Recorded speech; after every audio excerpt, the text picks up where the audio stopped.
Hello everyone. Today we are discussing about structure of sperm. In this lesson, we are discussing about what is the structure of sperm, what are the types of sperms in different animals, and what are the significance of spermiogenesis. Above these topics are discussed about in this video. So we let start now. परिपक्व शुक्राणु जो कि एक गतिशील युग्मक होता है, एक प्रकार की हैप्लॉइड स्ट्रक्चर होती है। सामान्यतः इसका आकार बहुत छोटा होता है, लेकिन देखा जाए तो उसकी जो पूंछ होती है वो बहुत अधिक लंबी होती है। और ये पूरी जो संरचना होती है वो संरचना एक पतली प्लाज्मा झिल्ली के द्वारा ढकी हुई रहती है। इस प्लाज्मा झिल्ली के बाहर की तरफ अन्य पदार्थों के आवरण भी पाया जाता है, और ये जो आवरण होता है एंटीजेनिक गुण शो करता है।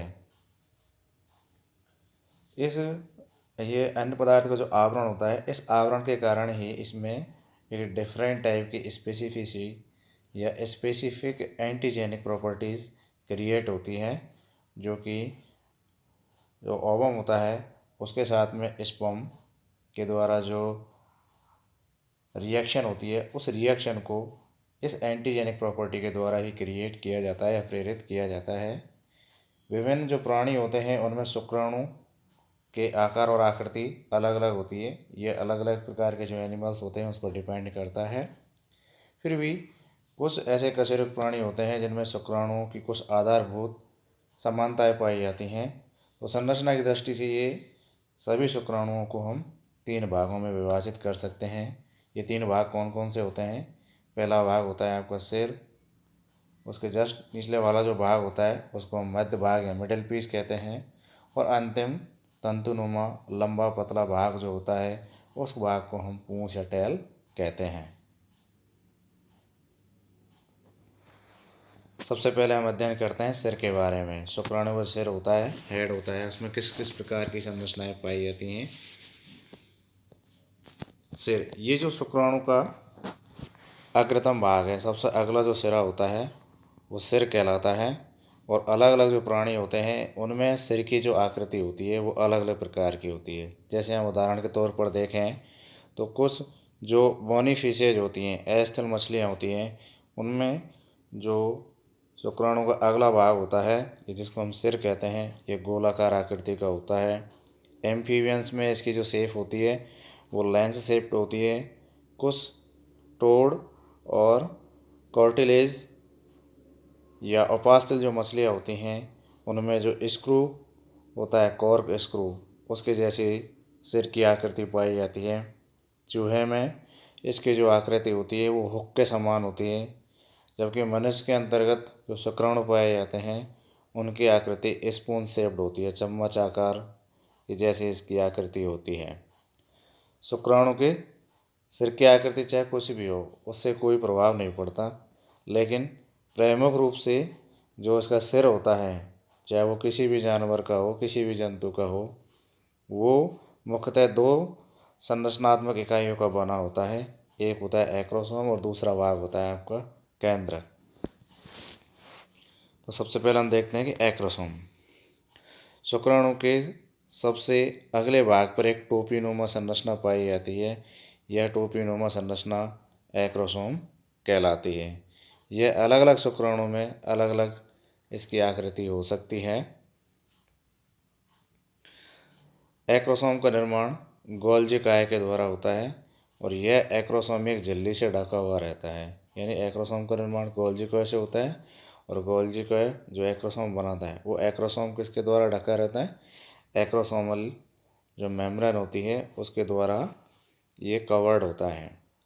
इसमें अनेक प्रकार की प्रोटीन और हाइड्रोलाइटिक एंजाइम्स और उसके अलावा कुछ एक्रोसोमल पॉलीसैकेराइड्स पाए जाते हैं।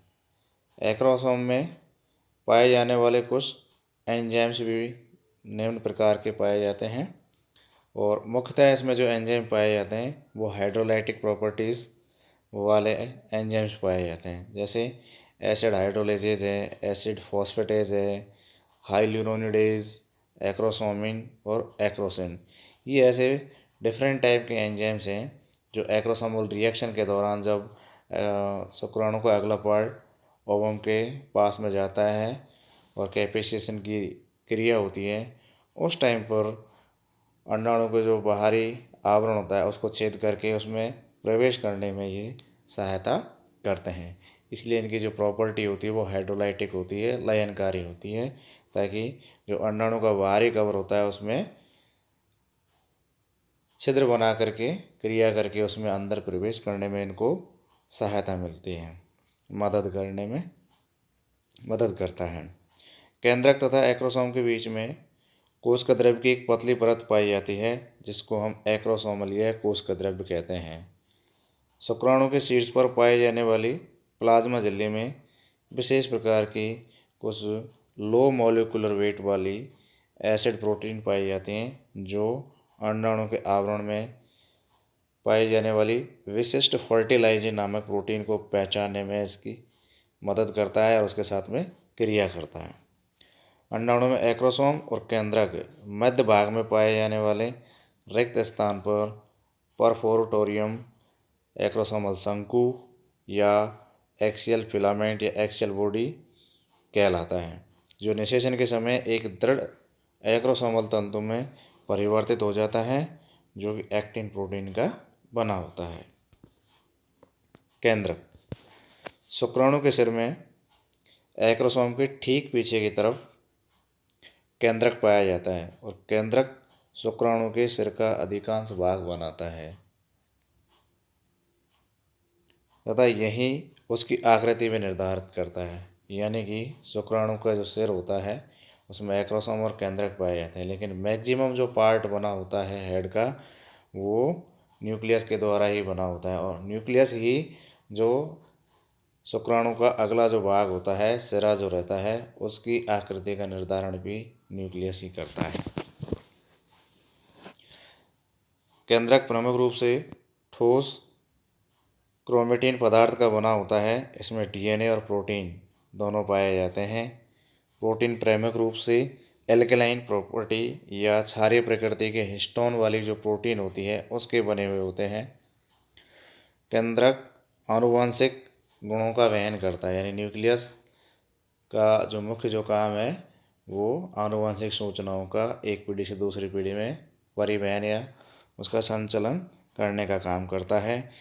इस तरह शुक्राणु के सिर में या शुक्राणु का जो हेड होता है उसके दो प्रमुख कार्य होते हैं। एक तो अंडाणु को भेद करके शुक्राणु के केंद्रक और तारक केंद्र सेंट्रियोल जो रहता है उसको अंडाणु में प्रवेश करवाने का काम भी सिर करता है।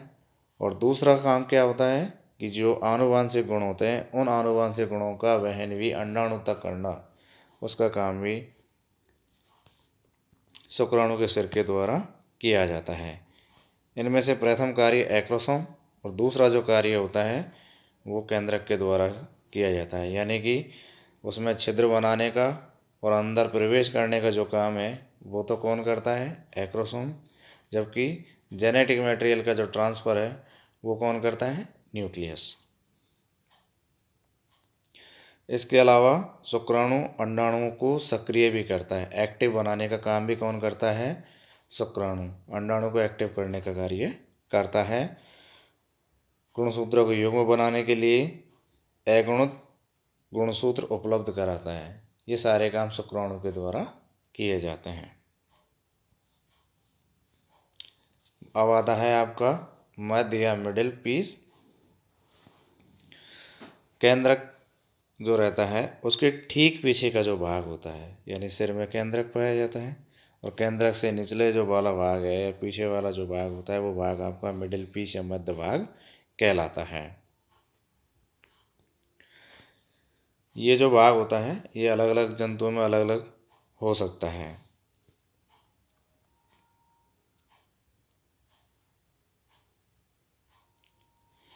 शुक्राणु के मध्य भाग का जो अग्रसिरा होता है वो नेक कहलाता है। मध्य जो मिडिल पीस होता है उसका जो अगला सिरा होता है वो आपका ग्रीवा या नेक कहलाता है। इस भाग में दो सेंट्रियोल या जिसको हम तारक का है या तारक केंद्र कहते हैं वो पाए जाते हैं।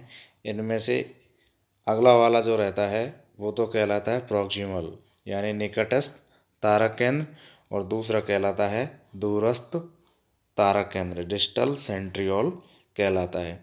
ये दोनों तारक केंद्र एक दूसरे पर 90 डिग्री के एंगल पर यानी समकोण पर पाए जाते हैं।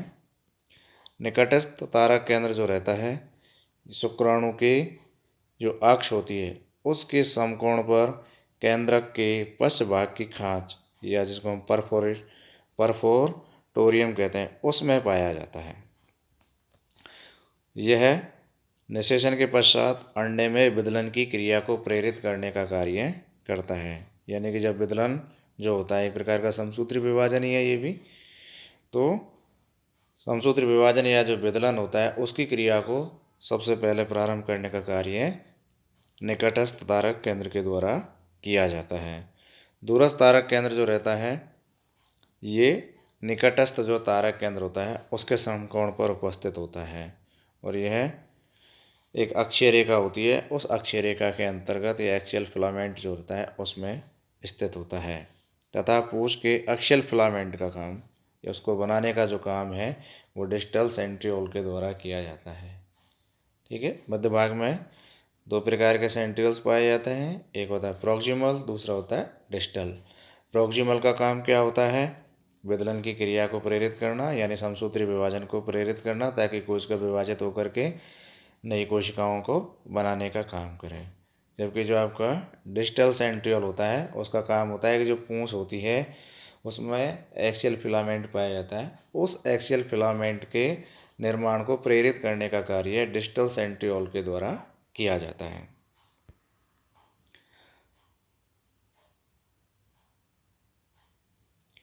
इसका जो यह भाग होता है ये आधारी कणिका की तरह कार्य करता है। ग्रीवा के नीचे के भाग में एक्सियल फिलामेंट के चारों तरफ माइटोकॉन्ड्रिया भरे रहते हैं, और ये माइटोकॉन्ड्रिया क्यों भरे रहते हैं? क्योंकि जब शुक्राणु गति करता है तो उसके दौरान जो ऊर्जा मिलती है उस ऊर्जा को माइटोकॉन्ड्रिया के द्वारा एटीपी के रूप में प्राप्त किया जाता है। कुछ प्राणियों में तो जो माइटोकॉन्ड्रिया होते हैं वो ठोस कार्यों के रूप में उपस्थित होते हैं, जबकि स्तनधारी जो प्राणी होते हैं माइटोकॉन्ड्रिया एक्सियल फिलामेंट के चारों तरफ एक सर्पिलाकार स्फेरिकल कुंडलनों के रूप में पाए जाते हैं, जिसको हम नेवेन कर्ण कहते हैं। यानी कि जो आपका एक्सियल फिलामेंट है, यहाँ डायग्राम में देखिए ये लास्ट का जो भाग आपको दिखाई दे रहा है ये एक्सियल फिलामेंट है आपका, ये आपका एक्सियल फिलामेंट ये आपको दिखाई दे रहे हैं। इस एक्सियल फिलामेंट के चारों तरफ माइटोकॉन्ड्रिया की एक लेयर पाई जाती है, वो लेयर चारों तरफ से इसको घेरे हुए रहती है, स्फेरिकल या कुंडलन बनाती है। वो आपकी स्ट्रक्चर जो बनेगी वो स्ट्रक्चर कहलाएगी आपकी नेवेन कर्ण। आया समझ में? यानी कि जब जो पूंछ वाला जो भाग होता है, टेल वाला जो भाग होता है उसमें एक्सियल फिलामेंट होता है, उस एक्सियल फिलामेंट के चारों तरफ माइटोकॉन्ड्रिया लिपट करके सर्पिलाकार कुंडलन बनाते हैं, और वो सर्पिलाकार कुंडलन युक्त जो संरचना होती है वो संरचना आपकी कहलाएगी नेवेन कर्ण।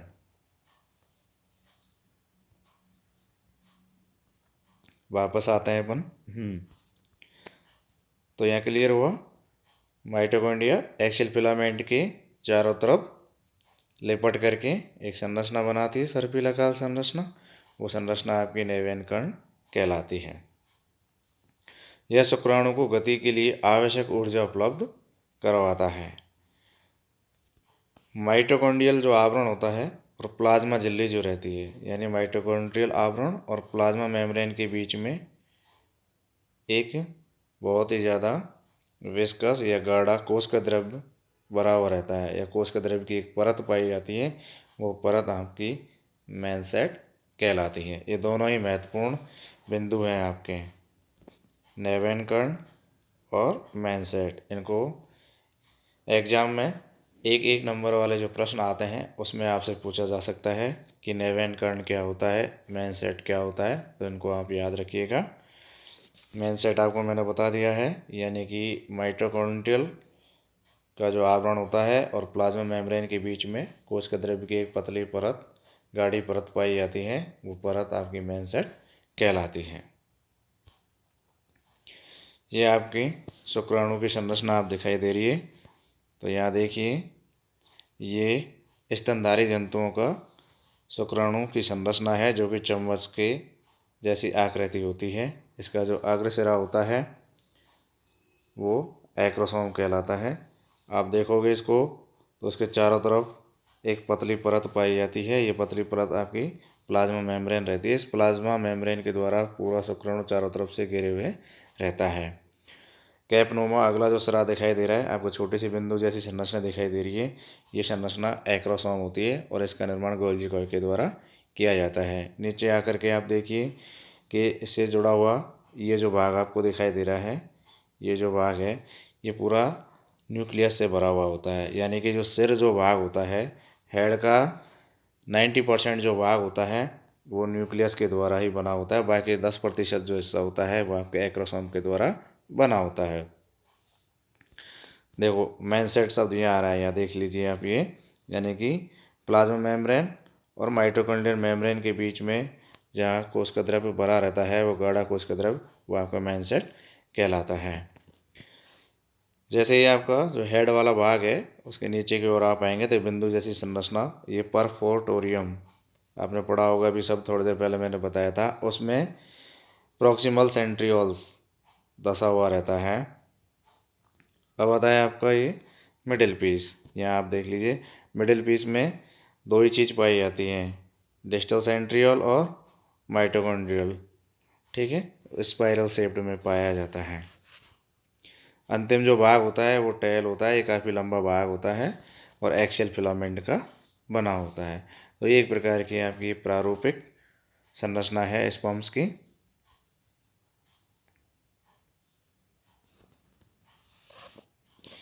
कई शुक्राणुओं के मध्य भाग में और पूंछ का जो भाग होता है उस जहाँ दोनों भाग जुड़ते हैं, संधि स्थल जिसको हम कहते हैं, वहाँ पर एक गहरे रंग की वलयाकार संरचना पाई जाती है जिसको हम रिंग सेंट्रियोल्स कहते हैं।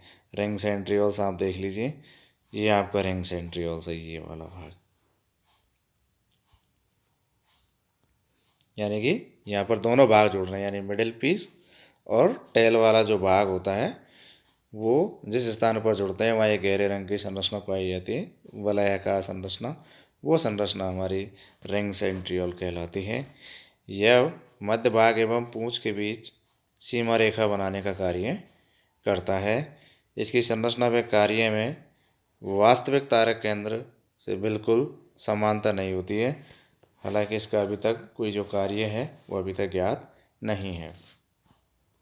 अब अंतिम जो भाग आता है वो हमारा पूंछ, टेल। शुक्राणु का सबसे पिछला लंबा व संकरा जो भाग होता है वो पूंछ कहलाता है। यह अक्षीय तंतु, कोशिका द्रव्य आवरण एवं प्लाज्मा कला का बना होता है। यानी कि जो पूंछ होती है वो एक्सियल फिलामेंट, उसके अलावा कोशिका द्रव्य आवरण और प्लाज्मा मेम्ब्रेन का बना हुआ होता है। एक्सियल फिलामेंट तंतु के, यानी जो पूंछ होता है, पूंछ का जो बिल्कुल मध्य वाला जो भाग होता है उस भाग के अंतर्गत एक्सियल फिलामेंट स्थित होता है। और ये जो एक्सियल फिलामेंट होता है इसकी जो व्यवस्था होती है, जो प्रोकैरियोटिक कोशिकाएं होती हैं उनमें फ्लैजेला पाए जाते हैं। उस फ्लैजेला की जो संरचना होती है वही संरचना में और एक्सियल फिलामेंट की संरचना में समानता पाई जाती है। कैसे? क्योंकि इसमें 9+2 तंतुओं का विन्यास पाया जाता है। 9 और +2, यानी कि जो मध्य वाला भाग जब इसको हम सेक्शन काटेंगे तो इसका, यानी कि इस तरीके से ये एक्सियल फिलामेंट है, सेक्शन काट लिया तो बीच वाला जो भाग होता है उसमें आपके दो बिंदु या दो डॉट्स जैसी संरचना में दिखाई देंगी और दो तंतु बीच में होंगे। बाकी परिधीय भाग जैसे 1 2 3 4 5 6 7 8 और 9, यानी कि परिधीय जो भाग होता है उसमें 9 तंतु विन्यासित रहते हैं। अंदर वाला जो भाग होता है उस वाले भाग में 2 तंतु विन्यासित या व्यवस्थित रहते हैं। यही संरचना जो प्रोकैरियोटिक कोशिकाएं होती हैं जिनमें फ्लैजेला पाया जाता है वही संरचना इसके समान होती है। यानी कि फ्लैजिला और एक्सियल फिलामेंट की संरचना दोनों समान होती है। क्यों? क्योंकि इसमें 9+2 विन्यास पाया जाता है। जो उसमें से 9 तंतु जो रहते हैं वो तो परिधीय भाग, और 2 जो तंतु होते हैं वो केंद्रीय भाग में पाए जाते हैं। स्तनधारी जो प्राणी होते हैं उनमें भी 9+2 जो विन्यास पाया जाता है, और लंबवत तंतु अंतिम सिरे तक फैले हुए रहते हैं। इनके अलावा बाहर की तरफ 9 मोटे सहयोगी तंतु और पाए जाते हैं। ये तंतु शुक्राणु के अंतिम सिरे तक नहीं पहुंचते हैं। पूंछ की पूरी लंबाई में घुमावदार तंतु पाए जाते हैं, जो अर्धवृत्ताकार वलय के रूप में लंबवत तंतुओं को घेरे हुए पाए जाते हैं। शुक्राणु में संचित भोजन व सुरक्षात्मक कवच का पूर्णतः अभाव होता है। यह केवल पैतृक आनुवंशिक सूचना को अंडाणु तक पहुंचाता है और अंडाणु को विकास के लिए प्रेरित करने का कार्य करता है। अब बताएं कि डिफरेंट टाइप्स के जो स्पर्म्स होते हैं वो किस किस प्रकार के प्राणियों में पाए जाते हैं और किस प्रकार की उसकी संरचना होती है, कैसे वो कार्य करते हैं। सामान्यतः शुक्राणु पूंछ युक्त होते हैं, किंतु एस्केरिस जो जंतु हैं उसमें जो शुक्राणु होते हैं वो नॉन फ्लैजिलेटेड होते हैं, उनमें कशाविका का अभाव पाया जाता है। यानी कि अमीबॉइड गोलाकार, अमीबा की जैसी आकृति, अमीबॉइड गोलाकार आकृति पाई जाती है। टॉड फिश नामक जो जंतु होते हैं उसमें जो शुक्राणु पाया जाता है उस शुक्राणु में 2 फ्लैजिला पाए जाते हैं। कुछ मछलियों और एम्फीबियन जंतुओं के शुक्राणु की पूंछ की पूरी लंबाई में तरंगित झिल्ली अंडुलेटिंग मेम्ब्रेन्स पाई जाती है। पाइला में वृषण से 2 प्रकार के शुक्राणुओं का निर्माण होता है। पहला प्रकार है आपका ओलिगोपाइरिन और दूसरा होता है यूपाइरिन। ओलिगोपाइरिन जो रहते हैं वो निष्क्रिय होते हैं और उनका निषेचन में कोई योगदान नहीं होता है, जबकि यूपेराइन जो रहते हैं, यूपेरिन नामक शुक्राणु ही निषेचन की क्रिया में भाग लेते हैं, सक्रिय होते हैं और निषेचन में भाग लेते हैं।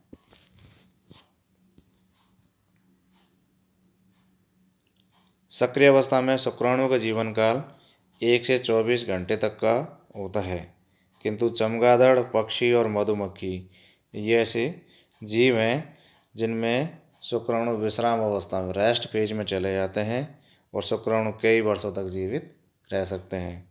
मधुमक्खी की बात करें, एक बार जनन करता है और नर जनन जैसे इसका जो मेल होता है फीमेल के साथ में जब कामद उड़ान भरता है तो सारे शुक्राणु स्पर्मेथिका में दे दिए जाते हैं और स्पर्मेथिका में जो रानी मक्खी होती है उनको इकट्ठा कर लेती है और जीवन पर्यंत उन शुक्राणु से ही अंडाणुओं को निषेचित करती रहती है और मैथुन की क्रिया के बाद में जो मेल होता है वो तुरंत मर जाता है।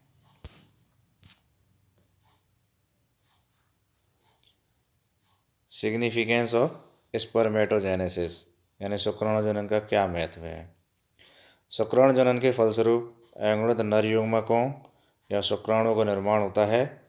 इस क्रिया में पैतृक गुणसूत्रों की संख्या घटकर आधी कर दी जाती है। शुक्राणु जनन की गोलाकार स्पर्मेटेड कोशिका से पूंछ युक्त गतिशील शुक्राणुओं का निर्माण होता है, जो कि निषेचन की क्रिया को पूरा करता है। शुक्राणु जनन की क्रिया के फलस्वरूप एक प्राथमिक शुक्राणु जनन कोशिका से 4 स्पर्मेटेड शुक्राणुओं का या स्पर्मेटेड कोशिकाओं का निर्माण होता है। ये बहुत इम्पोर्टेंट टॉपिक है, पूछा जाता है। ये प्रतियोगी परीक्षाओं में काफ़ी बार पूछा जाता है, ये महत्वपूर्ण है। तो इस दृष्टि से आपको याद रखना चाहिए कि एक प्राइमरी स्पर्मेटोसाइट जो सेल होती है उससे कितने स्पर्मेटेड बनते हैं, 4 स्पर्मेटेड बनते हैं। और एक स्पर्मेटेड से कितना स्पर्म बनता है, 1 स्पर्म बनता है।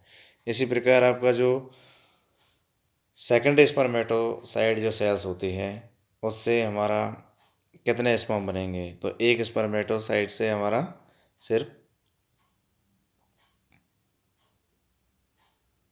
2 शुक्राणुओं का निर्माण होता है। इस क्रिया के फलस्वरूप गुणसूत्रों की संख्या घटाकर आधी हो जाती है, जैसे निषेचन के उपरांत जातीय विशिष्ट गुणसूत्रों की संख्या बनी हुई रहती है।